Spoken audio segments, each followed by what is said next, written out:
KFAS, Flynn Broadcasting Stations.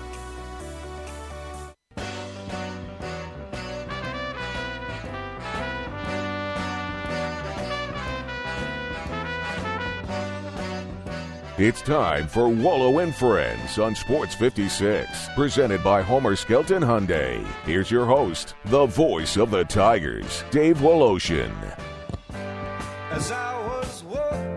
Welcome in on a nippy Tuesday morning. It's 46 degrees outside, and it's already 10 o'clock. I think the high today is only going to be 55. Cool, but it's a good morning because the stock market is 7 points away from 36,000. Oh, my goodness. Nice start today, almost 79. We're nearing 36,000. Never been there before. That'd be wild. Anyway, wild night last night on many fronts. I was watching the network news the other day, and they are now, some drug company is now advertising medicine for bipolar. Now, I don't mean to sort of trivialize how serious that disease is. But if you'll indulge me, I think the Grizzlies need it. I do. The Grizzlies, every other game, they're crazy good. Last night, good. Night before, awful. I don't get it. Last night, John Morant was questionable. No one was sure because of a sore wrist whether he would play. Thank goodness he played because he had 26 points, 8 rebounds, 7 assists. Thank goodness they played D, which was totally missing the game before. They played good D on a good team in Denver, and they scored 106 points against one of the best defensive teams in the league. Besides Ja, the bench was critical. It had 43 points led by Tyus Jones. They're playing Jones and Morant together a lot, which means that Jones is off the ball, and Jones hit 5 threes. They had 13 threes last night, and they held Denver to 9. And they win 106-97 over 500 once again. You can't make a referendum each game when you got 82 games about whether the team is going to be a playoff team, not a playoff team. Who knows? They got to be healthy. John Morant's got to play every game. I'm worried the first game that they do rest for John Morant because that's going to be critically tough. But he came through last night. So did the bench, and Memphis will have today off and then play Denver again. I don't like this back-to-back, like at home, same team. I thought they did that for COVID. They weren't going to do that anymore, but they are doing it. I love a good 2-game series. It's fun, you know. You like that? You don't get that very often where you get to play series in sports other than baseball, I suppose. I think it's a good addition, but I understand your skepticism about it. Well, yeah, because if you're a ticket holder, you're going to see the same team same time. And that's what the playoffs are for. When you get to know each other's nuances and everything else. Will Barton at least gets to hang around his old stomping grounds. I'm sure he'll go to Ching's. Every time I talk, and Ching's pays nothing for this, by the way, but anytime I talk to a Tiger player, I say, well, what do you like about Memphis? Amani Bates said the same thing on the postgame show the other day. Ching's. I've been to Ching's. It's good, but, man, they love it. Sports, wings and sports, can't beat it. Oh, yeah. Oh, I love wings myself, but they all are just crazy about Ching's. I miss Bosses. I'm so sorry they closed Bosses. Love Bosses. If the Jacobians are listening, come on, reopen it. Game 6, World Series tonight. Houston is favored.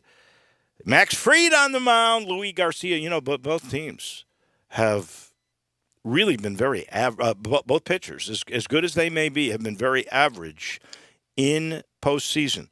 So, Fried, who's the big hope here, he's 1-2 with a 5.40 ERA. Garcia, 1-2, the Astros pitcher tonight, with a 7.62 ERA. Not exactly killing it in the postseason, that is for sure. Houston minus 120 or 130 tonight. They're the favorites by Vegas. Both pitchers can strike you out, though. Their strikeout ratios to innings pitched and to walks given, both are pretty good. And let's face it, I think as Dusty Baker, the Astros Astros manager said, the pressure's still on them because if they lose, it's over. So they've got to force a Game 7. Atlanta does not. But I think there's pressure on Atlanta because they know if they don't win today, whew. Over under 8.5 in a series-deciding game, essentially. And you just mentioned those pitchers' ERAs. I don't know. 8.5, I'd go over. Me too. I think I'd go over on that one. Atlanta, did you know, this reminds me of the 2008 national title game in San Antonio, excuse me, when the Tigers were up 9 with 2:12 to go. They brought out the championship T-shirts. Have you ever heard that story? No, but I can imagine. Man. Bill Lofton, who was the administrator there, it wasn't his call. It was actually the NCAA, but he made room for them to put at the end of the bench the NCAA championship T-shirts they were going to put on and hats as soon as it was over. And, of course, when it went to overtime, they had to take them back. And apparently, Dusty Baker said he saw Atlanta's boxes of champagne outside their locker room ready to be opened after it was 4-0. It's a bad omen. Man, that is a bad omen. But we'll see what happens tonight. Game 6 should be a lot of fun. I really enjoyed watching Kansas City last night with the Giants just because it was so competitive. Something is missing in Kansas City. Something's missing. I don't know what it is because actually they played better defense. That could be the Giants' offense isn't that great. They did run the ball at a time. Gore was very effective last night. Something is missing in Mahomes. I'm not sure what it is. I mean, he had some spectacular throws. He looked like Dan Quisenberry on one where he threw an underhand sort of submarine pitch for a first down that was a thing of beauty. He still is the most fun quarterback to watch. He's not running as much as he used to. That's smart. The way he can deliver the ball at all the different release points is like a great basketball scorer that goes in the lane and just figures a way to get the ball to the hole. He's terrific, but his throws were not that accurate last night. A lot of times, receivers had to make really good catches behind him, above him, whatever. He does not appear to me to be the same guy, and he even says it himself. So I appreciate that, but Kansas City, the next 9 games, has the toughest schedule in the NFL. After watching last night against a mediocre Giants team, how they struggled at home, I'm going to tell you, I don't think the Chiefs are going to make the playoffs. And I believe I had them in my Super Bowl in my picks. But what about this? Lead the NFL in turnovers, not good, but are 500 doing it. Every other team that's right behind them in turnovers, like 1-win teams or the Lions, 0-win teams, that might be a testament to how good this team is. They could be 500 leading the NFL in turnovers. Did you see what their schedule is the next 9 games? Yeah, that's a good point, too. They can't turn the ball over against those teams and win. They're not going to. And this is a stinky year, I got a feeling, for the Chiefs, which is unfortunate. They were my AFC Super Bowl. Oh, no, they were not. I take that back. I have Buffalo in the Super Bowl against the Rams. They look good. Buffalo looks good. Buffalo looks really, really, really good. Last thing, and then we're going to get to the thing we do on Tuesdays that is a lot of fun. It is called the Inane Thing Coaches and Players Say. Jay Morgan has put together another sling of good ones that we can make fun of. But you know what tonight is? I'm looking forward to this almost as much as I am looking forward to Game 6. Tonight is the night. We'll find out just how serious the College Football Playoff Committee is about allowing Cincinnati to be in the playoff mix. It's 6 o'clock Central Time tonight. The committee will give their rankings, and we shall see. If you look at Bill Bender, who, by the way, has Memphis in the Fenway Bowl, and Bill, I'd kiss you for that. You could stats if you're listening. Tell Bill I said that because I want to go to the Fenway Bowl. It is on December the 29th, which I think is also the same day the AutoZone Liberty Bowl is. So I'll be sad to miss the AutoZone Liberty Bowl, but I really would like to do a game in Fenway. That would be so cool. They got us playing Boston College. That would not be so much fun. But Bill Bender has 3 teams from the American in the top 20. He's got Cincy 3, so he's got him in the playoff mix. In fact, he's got him playing Georgia. He's got Houston at 18 and SMU at 20. AP's got 3 and 2, but SMU is 23. So Memphis is going to be playing a ranked team this week. And CBS has the same thing, 3, 18, and 20. So not bad for the league. Everybody says, oh, it's down because UCF and Memphis aren't as good. These 3 teams apparently are pretty good. In fact, Cincinnati's so good. We'll find out tonight if the College Football Playoff Committee puts them in 2 or 3, because if they're 2 or 3, I think they're pretty solid. And you know what? They got to play SMU, a ranked team, in the regular season and could play Houston or SMU again. You know, mathematically, Memphis plays both those teams. Memphis could work their way. If they beat those 2 teams, mathematically, they could still make the title game. If they beat those 2 teams and get some help, Tulsa's got to lose because they lost to Tulsa. Temple's not going to go anywhere. How Memphis lost to Temple, I don't know. But there is still that hope. And I got to tell you, the 2018 team that went to the American Athletic Conference Championship game, you know what they were after 8 games? 4-4, just like this team. So that's kind of cool for sure. So we'll see exactly where they will put Cincinnati tonight. In the meantime, it is time for the inane thing that coaches and players will say. We got a new star in this thing, Chris Tabor, who I believe is the special teams coach, right? Special teams coordinator, yeah. Yep. For the Bears. He's the 3rd voice or 4th voice that you're going to hear. He's filling in for Matt Nagy, and he took up the charge. I mean, you want cliches, he's right there with Nagy. He was pretty darn good. Mike Tomlin's going to lead things off.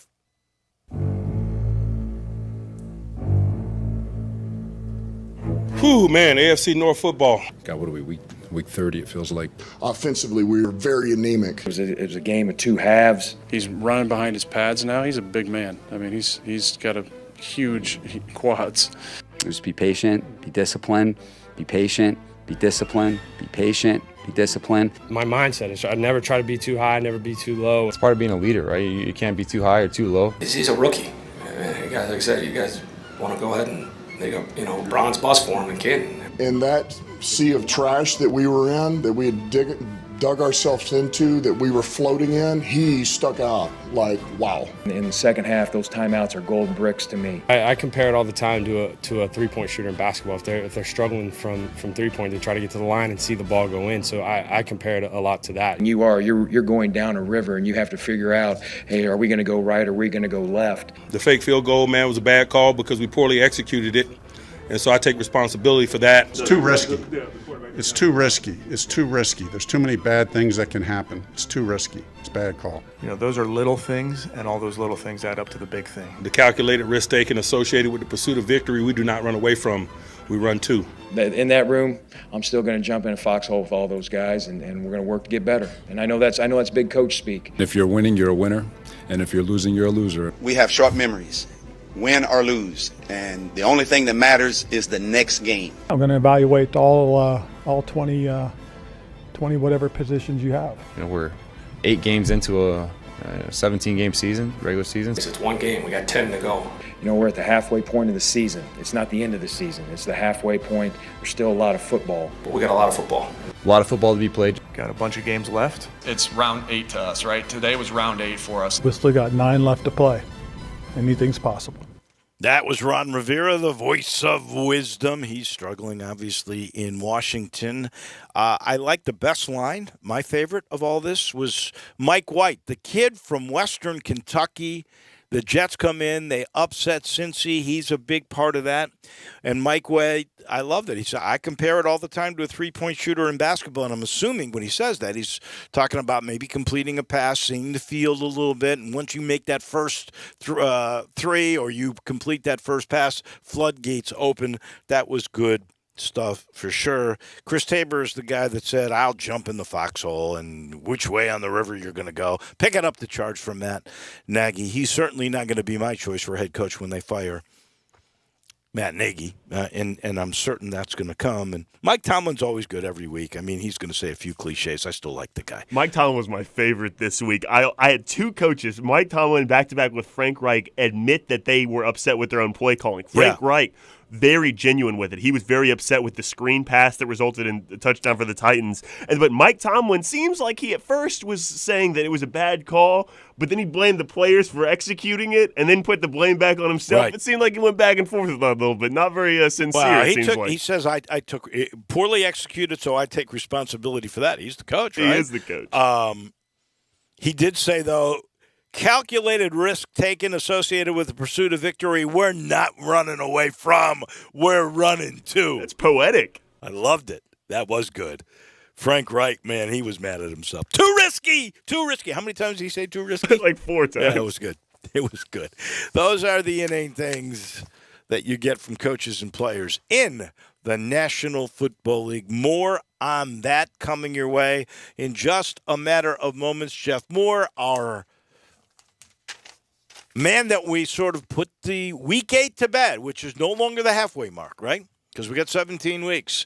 But Jeff Moore is going to join us in a second. He'll shed some light on all the inane stuff that we just heard. In the meantime, I'll let you know this portion of the show has been brought to you by the Eflin Insurance Team. What a team they are. You don't want to sacrifice value and service. You want to basically get both and get to know the person who's going to take care of you. That's what the Eflin Insurance Team is all about. Matt and his professionals have access to all the leading companies. And here's the thing that they do differently from everybody else. They sit you down, they get to know you, they get to know your family, and this is good for home insurance, auto insurance, all these things that are so important. They got to get to know you, to know your needs, and to know your budget. So then he picks out the perfect thing for both, what you can afford and what you must have. And he's brilliant, and so is his team at figuring all this thing out. Same thing with commercial insurance, especially if it's a small to mid-sized business. He's got virtually unlimited access to programs to help you there. Don't forget life insurance. The Eflin team has you covered there. You can call Grant, Andrew, Keith, or Matt himself at 901-386-4777. He chose 4777 because that's Gurr, because he's a big Tigers fan. That's Matt Eflin. At 901-386-GURR, they'll take care of everything you need when it comes to insurance. Make that call. We're sitting here in the Family Leisure Studios, and I got to remind you, the Relax at Home sale going on right now. You could have watched the big game. You could watch the World Series tonight in a theater seat that is just so perfect for you and your family. I mean, there's nothing better than watching the big game or a movie, Netflix, sitting in a theater seat. It's terrific. Also, it's called Relax at Home, not just theater seating. It's for games, too, like shuffleboard or pool or air hockey. All those games on sale right now with the Relax at Home sale. So are spas, saunas, and they're saying goodbye to the patio furniture for this year. You'll get a great deal at the Relax at Home sale at Family Leisure. Back in just a minute. Jeff Moore and the NFL comes your way next. Hi, everyone. This is Greg Gaston. After 16-plus years coming to you during the midday hours, Eli Savoy and I have moved to the morning drive. You can join us weekdays from 7 to 10 a.m. for the all-new Sports 56 mornings, only on Sports 56 and 98.5 FM. Tired of waiting on your sportsbook? Waiting for deposits and withdrawals? No more waiting with Action 24/7. We're cutting out the middleman. Deposit or withdrawal in cash. Action 24/7 has more than 100 partners in Tennessee for cash deposits and withdrawals. Visit action247.com for a location. Cash deposits and withdrawals from your Tennessee sportsbook. Action247.com. You got action. Must be 21 or older and in Tennessee. For problem gambling support, call 800-889-9789. Have you tried learning a new language but it never seems to stick? That's because there's more to language than learning vocab words. Babbel is different. Babbel's multiple ways to learn helps you explore every aspect of a new language, anytime, right from your phone or computer. Practice real-life conversations in the Babbel app. ¿Cómo te llamas? ¿Cómo te llamas? Get personalized help from an instructor in Babbel's live online classes. Classes are limited to 6 people. We keep them small so everyone can get the help they need. Review words and phrases with fun games, or dive into the culture with short videos. Everything from the interactive lessons and live online classes to the podcasts and videos will teach you things you'll actually use, so you're ready for real-life conversations. With Babbel, you can speak a new language. Babbel, language for life. Celebrating 10 million subscriptions sold. Now try Babbel for free. Just go to Babbel.com to start learning a new language today. That's Babbel.com. Babbel.com. Hey, congratulations on the new time slot. Thanks, and congratulations to you for, let's say, doing commercials for Central Barbecue. That was very diplomatic. Hey, doing commercials for Central Barbecue is nothing to sneeze at. You get to tell everyone about the best slow-cooked Memphis-style barbecue there is, plus all the other great things at Central Barbecue, like the ribs and the smoked chicken wings and the great bologna sandwich. You get to tell them about those things. Actually, you just did. You just did the one job I had to do today. I mean, I didn't mean to. Fine. You get the new time slot, and you get to tell everyone about Central Barbecue.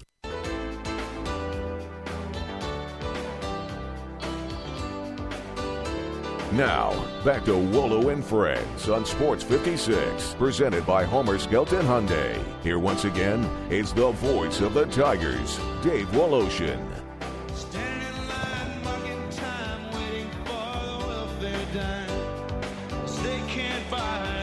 Welcome back in. Efforting to get a hold of Jeff Moore. We will have him in, I'm sure, a couple of minutes. In the meantime, this is bad news. Remember how excited I was about the College Football Playoff Committee? Jerry Palm, who was a guest on Mornings with Greg and Eli, he is saying the College Football Playoff Committee is going to split the top 4 picks with the SEC and the Big Ten. He's got it. Georgia, Michigan State, Alabama, and Ohio State. Cincinnati is 5. We'll see if he's right. Most people have Cincy 2 or 3, except Jerry Palm's usually pretty right on with these things. I hope he is wrong for sure on this one. In the meantime, let's chat with our friend, and that is Jeff Moore, former L.A. Ram, former Tennessee Volunteer. This is just breaking. The Steelers have sent their unhappy linebacker, Ingram, to the Chiefs for picks. We saw yesterday Von Miller get sent for picks. Defensive players going to contending teams. And the Chiefs, Jeff Moore, after what I saw last night, really do need some help. They do not appear to be the same team, but it's more on the offensive side of the ball than it is the defense. Yeah, I think teams have kind of figured out, Dave, that the Chiefs struggle with being patient and working their way down the field because they're so used to hitting the long strikes quick and scoring quickly. And I think that formula is starting to really work, and the Chiefs are really struggling with it. This is the first time we've seen Pat Mahomes have interceptions in like 7 straight games, which is just uncharacteristic of him. But teams are starting to frustrate this offense, and the defense still has not stepped it up yet. No, and they've got this very, very tough schedule. They have the hardest schedule by the computer rankings over the next 9 games because we are not halfway. We will be a little bit more than halfway after next week because we've got 8 in and the regular season is now 17 games. Right. But with that, I'll ask you the tough question. I've already said what I think. Will Kansas City even make the playoffs? I don't think they will. I just think that their struggles are just way too steep. Teams have figured them out. And you see, they're struggling. They struggled with the Giants last night, and the Giants haven't been that great offensively or defensively. Teams just aren't intimidated by their aura the way they were the last 2 years. I think it's going to be a tough uphill climb for them. Now, fortunately for them, no one's really dominating the AFC. We thought the Bengals were ready to take a step forward. They get surprised by the Jets over the weekend. Nobody saw that coming. The AFC is still wide open, but just because of what you just mentioned, their schedule is so daunting. I just don't see them being able to pull it off, especially the way they're struggling offensively. And then, of course, they've never really established a running game. And when they were really more effective a couple of years ago, they had a little bit more balance as far as running and throwing. You mentioned what happened with the Jets and the Bengals. There were 3 really good stories with quarterbacks making debuts for the year, and they came out of nowhere. Trevor Siemian, drafted in a late round in 2015, helps the Saints beat the Bucs. Mike White was the guy from Western Kentucky who beat your Bengals that you were just talking about. And Dak can't go. In comes Cooper Rush, and the Cowboys are winners behind this guy that nobody knew about until Sunday. Yeah, he passes for 300-plus yards, spread the ball around. I think, you have to give a lot of credit to the Cowboys offensive coordinator and the way that they were able to just keep, they coached him into not making big mistakes, and he was able to spread the ball around. They were effective. And that's a good formula for them. They didn't know they had that kind of talent. And, of course, that's one game, but he certainly stood up and did what he needed to do in that game. One of the things that I don't remember happening, every season is unique, but we've had over the last basically 24 hours 2 fairly big defensive names. Von Miller with Denver going to the Rams of all teams for draft picks. And then just this morning, apparently, the Kansas City Chiefs got Melvin Ingram from the Steelers in exchange for a 6th-round pick. That is not a steep price to pay for a guy who's been a pretty good player. Are you surprised at these moves, and why are we seeing more of this?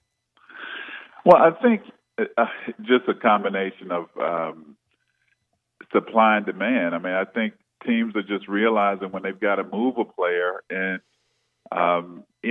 there's not that line of teams lining up to get that player. They just have to get what they can get, and sometimes that just works out to be draft picks, especially when you wait until the absolute last day of the trading period before you move a player. And unfortunately, if teams aren't able to do anything earlier, they just end up getting not much for a player of the caliber of the team, the players we've mentioned. There was a bad injury, obviously, that occurred on Sunday with the Titans' bread and butter, best offensive player that they've had maybe since Steve McNair. Is that fair? I don't know. Yeah.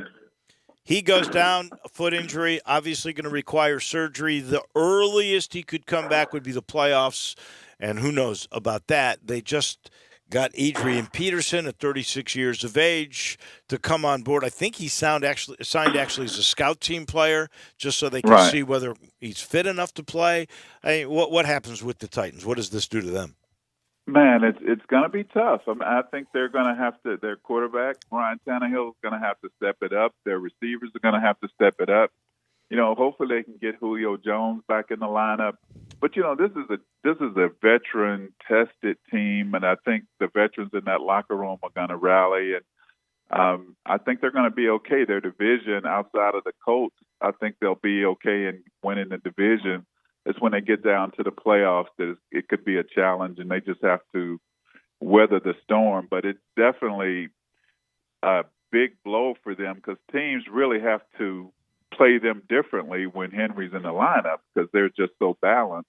And when you lose that caliber of player, it just makes you a lot more vulnerable offensively. The Arizona Cardinals finally lost. The Rams just got Von Miller. The Bucs are 6-2 after Tom Brady gave one away in the Dome. Cowboys are 6-1. Who's the best team in the NFC?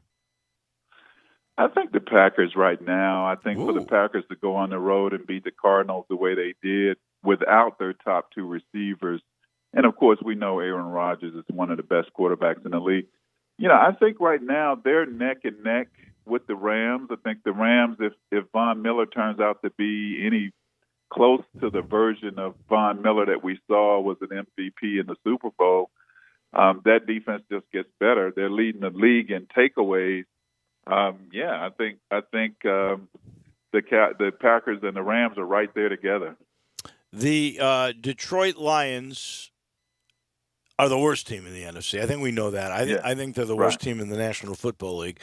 They have scored 134 points in 8 games. They haven't won one of them. They have given up 244. That means they're minus 110 in point differential. There are some that say they could be 0-17. Do you think the Detroit Lions will win a game this year? And don't say they'll beat the Bears. I think they'll win a game. I don't think they'll lose 17 games, but it's going to be a struggle. But they've come close a couple times. They're just going to have to catch a team when when Detroit is playing their best, and that team is taking them lightly. And that always happens. We see that happen every year, and I think that'll happen this year. I think that team is fighting. I mean, they play hard. They just haven't been able to put it all together for 4 quarters. And we know by odds they're going to win one game. Yeah, and absolutely. I could actually see it happening with the Bears, but I shudder to say that. In the AFC, every team has lost at least 2 games. The Bills are 5-2. The Ravens are 5-2. The Titans are 6-2, but they just lost Derrick Henry. The Raiders are 5-2. At one point, we thought maybe the AFC West was the best division in football. And the Raiders are 5-2. The Chargers are now 4-3. The Chiefs and the Broncos are all 500, both 4-4. Who's the best team in the AFC? Boy, that's a good question. If the playoffs started today, it would be the Titans, right? Right. Because they be the number 1 seed. I think Buffalo at this point is the best, but it's wide open because I think this Raiders team is got a nice little mystery, a little aura going with the controversy that they went through and the fact that they're leading their division and playing really well and playing with a lot of confidence. Don't count them out. I think the Raiders could be in the hunt, but I like the Bills, and I think the Titans are still formidable, and we can't forget about the Ravens. Even though they lost a couple of games, they're still going to be in the hunt as well. Yeah, I think I think Buffalo's the best team in the AFC. Yeah. I really do. After that, I would probably go with the Ravens. Yeah. This is a great game this week. Who would have known that the Bengals and the Browns would be such a fun game to watch when this year began? But that's what we got this week. That'll be, I think, one of the better games that is on the schedule. Browns-Bengals, with the Bengals actually 3-point favorites at home. Yeah, I think that is going to be one of the better games. Absolutely. And then Packers-Chiefs will be a good game, I think. The Chiefs are not on the mat yet, but they're struggling. If they can get up and play well against the Packers, that would certainly help their mentality going down the rest of the season. And then the Titans-Rams are going to be a great game. Yep. I think, this will be a good test for the Titans to really see how they're going to be able to pull together with the loss of Derrick Henry. The Chiefs, by the way, much to my amazement, are 1-point favorites in that game. I'm all over Green Bay in that game. Because absolutely. after what I saw last night, I'm not convinced. Even though it is in, they got a new name for that state. They got it's Arrowhead, but it's some company, Gia or something like that. What is the? Jay Morgan, look that up real quick. It is a new. It's still as loud as ever. I mean, those people are crazy in Kansas City. And then the Rams are 7.5-point favorites. Am I right on that name? Yeah, Gia. Okay, crazy. And then, I'm all over the Rams on this thing. 7.5 against the Titans. Who knows, though? Ryan Tannehill might come up with something here. Yeah, you never know. I think it'll be a good test for them for sure. As always, my friend, we appreciate it. Oh, one last thing, college football. Josh Heupel now has his system kind of ingrained. He doesn't have all his personnel. Are you happy with what's going on in Knoxville? Yeah, I think he has them playing with a lot of confidence now. They got to keep it up, but I like what they're doing, and I think they're going to be he's got them moving in the right direction. Yeah, I would be patient with him because there's been quite a carousel going on of coaches that have gone through Knoxville in the last decade or more, really since Philip Fulmer. But I got a feeling this guy will get it done. I do too. You gotta be patient if you want to see your program turn around. Thank you. We appreciate it, my friend. Have a great weekend watching all the football. That is Jeff Moore as we put Week 8 to bed. He's brought to you in part by Old Dominick, the distillery downtown on Front Street that is so cool. If you haven't seen it yet, you really want to take this, especially if you love spirits. I mean, we got this great little treasure downtown on Front Street. It is about a 45-minute, they call it a sensory journey. It begins with the history of Old Dominick Whiskey and their founder, Domenico Canali, who's a great story in his own right, came to this country with nothing and built this really cool empire. And then you get an up-close view of the extensive grain-to-glass craft art. That's what I call it. It's an art that this wonderful master distiller, Alex Castle, does. She has real patience. She will not release any of those bourbons or any of the spirits until she thinks they are perfect. And then when the tour is ended, you get a tasting of the Old Dominick portfolio of spirits. Go to OldDominick.com. You'll find tour availability in all the distillery hours. And then, by the way, check out the bar. The bar is really cool, too. If you haven't been there, that's a late-night thing. They got mixologists ready to give you the best craft cocktails in Memphis. That is Old Dominick downtown. We'll pause for a minute. When we come back, we'll chat with the Hall of Famer, Mike DeCourcy from the Sporting News comes your way momentarily. You have opinions? The knowledge that I have matters. We want to hear them. Call or text us on the AutoZone listener line at 360-8255. That's the AutoZone listener line at 901-360-8255. Get in the zone, AutoZone.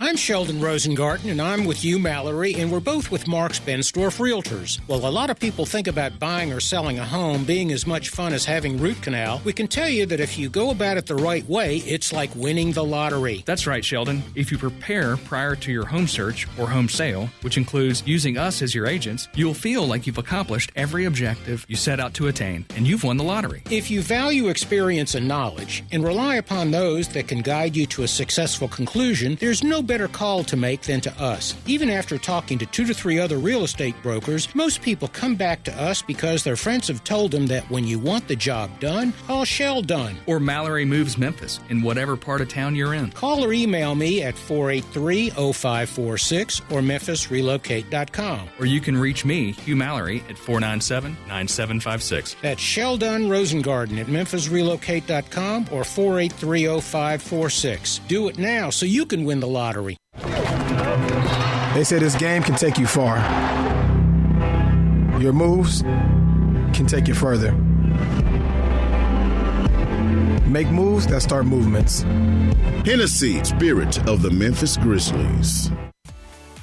At Jason's Deli, when you're dining in or picking up curbside, you can expect wholesome food and no surprises, just delicious sandwiches, crisp salads, and quick quality meals made with the freshest ingredients and no artificial trans fats, MSG, high fructose corn syrup, or artificial colors and dyes. Around here, a lot of thought goes into what we put into our food and what we take out of it, because you're not just taking a bite, you're getting a taste of who we are. New items are constantly being created to expand our menu for all tastes and special diets with vegan and gluten-free options available. Convenience and on-time delivery you can count on. It's just a click away at jasonsdeli.com, so whether you need to feed 5 people or 5,000, the team at Jason's Deli, they have the credentials and the commitment to keep you satisfied. Freshness is nearby at Jason's Deli with locations at Ridgeway in the Park Place Center, Poplar and Highland, Germantown Road in Cordova, and on Goodman Road in Olive Branch. Jason's Deli. It's wholesome food and no surprises.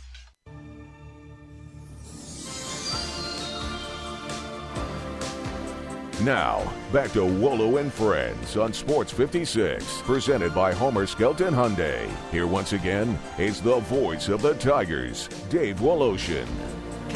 The Hall of Famer Mike DeCourcy coming your way in a minute. And by the way, you know it's basketball season when he releases his All-American team. And his first guy is already in trouble. We'll get into that in a second, but there's another story I want to ask him about. I'll let you know it's brought to you in part by Ken Garland Custom Home Builders. Ken and his dad, for 50 years now, palaces all across the Metroplex. Go look. KenGarland.com. You'll love what you see, and then call him. Ken's a rare guy. He sees the little details, the big picture all at once. 751-1632. You'll love chatting with him. And by the way, and this is part of the reason he's been so successful with renovations. I call it renovation with the innovation, because all of the new amenities he puts into your old home makes it a modern palace. Or if it is going to be something that is sensational, your dream home you've been saving for years, Ken works with his clients because he knows the commitment you're making. He works with you, and he guarantees you will be happy. You should expect quality construction on time, on budget. Nothing is perfect until you say it is. He knows that. 751-1632, Ken Garland Custom Home Builders. There is another story today, and I know Mike DeCourcy is a soccer aficionado. And former FIFA President Sepp Blatter indicted on fraud in Switzerland this morning after a 6-year investigation, a $2 million payment. I don't know if this is Qatar's government paying him or what it was, but apparently justice will be served. Good morning, Mike DeCourcy. What's your thoughts on the Sepp Blatter issue? Good morning, Dave. There had been in 2015 a massive investigation of FIFA by the U.S. Justice Department. And more than a dozen people were indicted in that case, and there were lots of guilty pleas and that sort of thing. But Blatter, I don't believe, was ever indicted in that case. There were roughly 24 people that were indicted in that case, and like I said, a lot of them had pleaded guilty and such, and some of the cases may still be sort of working their way through the system at this point. But Blatter was never indicted in that, and he, subsequent to that, still was reelected president of FIFA. And at that point, once that reelection happened, then the criticism of that process and his presence became so overwhelming that ultimately he chose to step down and was replaced. And so he had been out of the game since then. And now this indictment by the Swiss means that he doesn't at least have, he doesn't get off without at least having to deal with his own case. And the payment in this case is not from an outside. It actually, the allegation was regarding a $2 million payment from Blatter to a former president of the UEFA, which is the European Federation, right. Michel Platini, and he was one of the all-time great players and became in charge of UEFA. And the allegation was over the legitimacy of a $2 million payment from from Blatter's office to Platini that occurred, I think, back in the early 2000s, I think. I'm sorry, early 2010s. So that's the indictment, and then they'll have to defend it. The two of them will have to defend themselves against charges of fraud. Well, you have to wonder over all these years how much corruption there's been and bribery, actually, under the Blatter regime to a lot of different people, from governments wanting to stage games. It was, I don't think it's unfair to say or inaccurate to say, after what we learned from the 2015 case, that it was a train wreck. Yeah. It hasn't been run the way it should have been run for a very long time. And we still see, whether or not there's, not necessarily connected to any corruption or anything, but there's still massive problems at FIFA with just efficacy and decision making and fairness. And the classic example of that is directly tied to the U.S. women's national team and what they were paid for winning the World Cup, for what their team and their federation was paid for winning the World Cup in 2019. They made $30 million. That sounds like a lot of money, right? That's pretty good. I believe the men's prize money for winning the men's prize pool for their World Cup the year prior in Russia in 2018 was 13 times that, something like that. I mean, look, I'm not arguing that it should be equivalent. I'm arguing it should be proportional. And the audience, according to FIFA, the audience for the Women's World Cup worldwide television audience was a little bit more than 1/3 of what the men's audience was. A little bit less than 1/3 of what the men's audience was. So pay them a little bit less than 1/3. Right. And honestly, I think as we move closer to equality, perhaps as the women's game grows, then that could grow as well. But if you started it a little bit less than 1/3, a lot of women's federations would have a lot more money to invest in their program.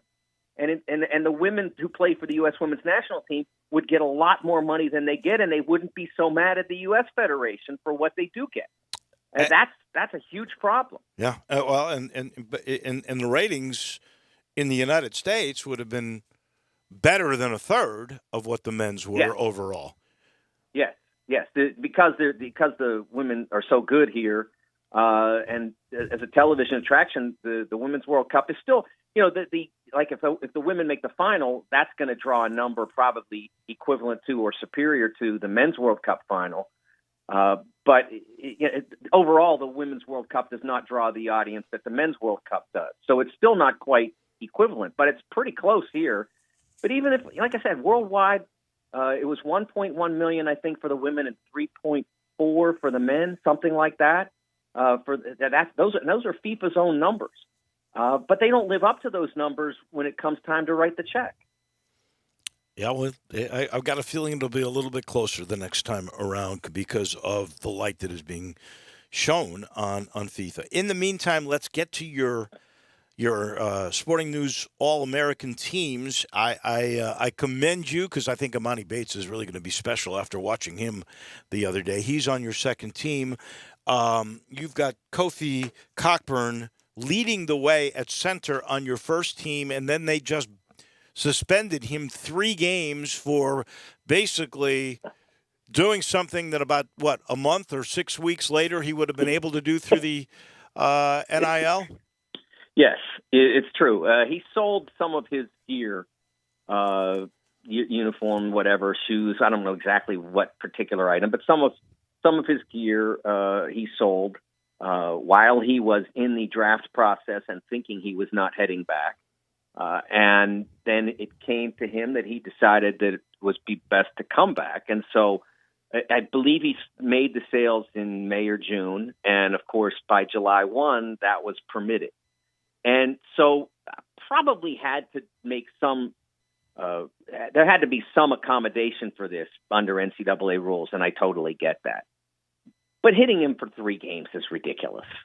Come on. I mean, back in when I was a kid, I used to love George Carlin albums when I was a kid. Yeah.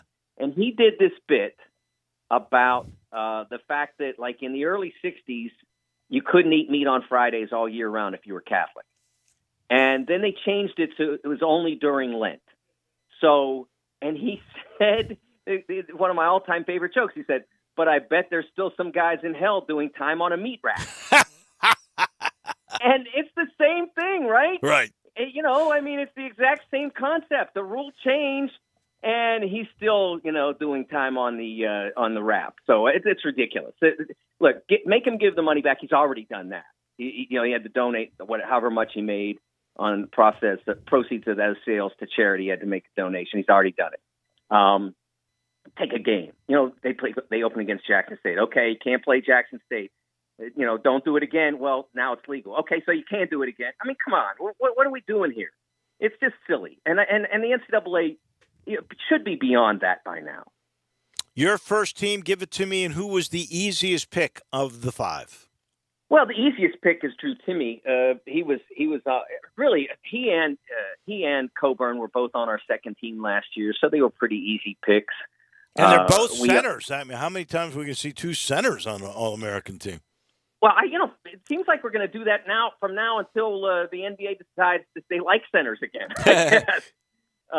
Because those guys are both back in college for that reason, as is Hunter Dickinson from Michigan, who's on our second team, as is Trace Jackson-Davis, who's more built like a power forward but has a low post center's game. He's back for that reason. And so all these terrific All-America talents are back for that reason. And then from the other direction, and you guys in Memphis see it more than anybody, are the players who maybe would have been in the G League Ignite or something like that if it weren't for name, image, and likeness, which we just discussed with Kofi. I think that's a big part of why they decided that college was best. And Dave, college is best for everybody as a training ground. I really believe that. Because, you can play more and maybe play better players if you're with the Ignite. I'm not going to disagree with that. I mean, you're going to play in the games that you do play, and we'll see what the Ignite schedule is like this year. Last year with the pandemic, they played the bubble thing, and they all played the same number of games. But the Ignite players have never really been inclined to play and go to Erie or Maine or whatever. So we'll see what they do. But you'll play better players. I always ask this question: who had the better year last year, Suggs at Gonzaga or Green in that was a part of the G League Elite? Yeah, I think. Come on. Yeah, I think that the college experience, in terms of developing a player, pressure games. You got to win this game. Jalen Suggs, they're down 12 against BYU in the WCC championship, and they're trying to preserve an undefeated season. Just completely takes over the game. You don't do that. You don't learn that playing meaningless games in the G League. And so I'm not against guys doing that if it's like absolutely disinclined to be in part of college. I'm glad it's there. But I don't think that it's the best way to do this. So I'm glad Amani and Jalen are going to get the chance to play in college. They're going to be coached by a high-level people, including one of the best of all time. They're going to play in huge games that are going to decide whether the Tigers get to the show, where they're seated if they get there, maybe if they get there, how far they go. That makes a better player.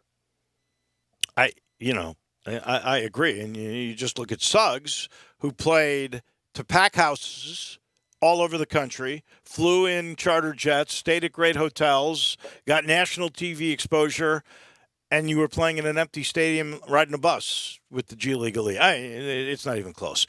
As always, my friend, I appreciate chatting with you. We'll do it again next week. Sounds great, Dave. Thank you. That is the Hall of Famer, Mike DeCourcy. He is brought to you by Conway. Conway Services, heating, cooling, plumbing, electric, and, of course, that famous tune-up, the 16-point Energy Saver Super Tune-up that is so important when the temperatures fall like they have today. You want peace of mind. You want to know that your heating system is safe? Has it been checked? It's part of the super tune-up that John Conway offers. They go in with their camera system, state-of-the-art, and they check for all kinds of leaks. Then they'll do a carbon monoxide test, and they do that with the tune-up for $69. You get peace of mind knowing your heating system is safe and ready for those cold winter nights. Just call 384-3511. Conway Services, heating, cooling, plumbing, and electric. We thank Jeff Moore. We thank Mike DeCourcy. We'll do this again tomorrow. Johnny Radio's next. At Jason's Deli, when you're dining in or picking up curbside, you can expect wholesome food and no surprise.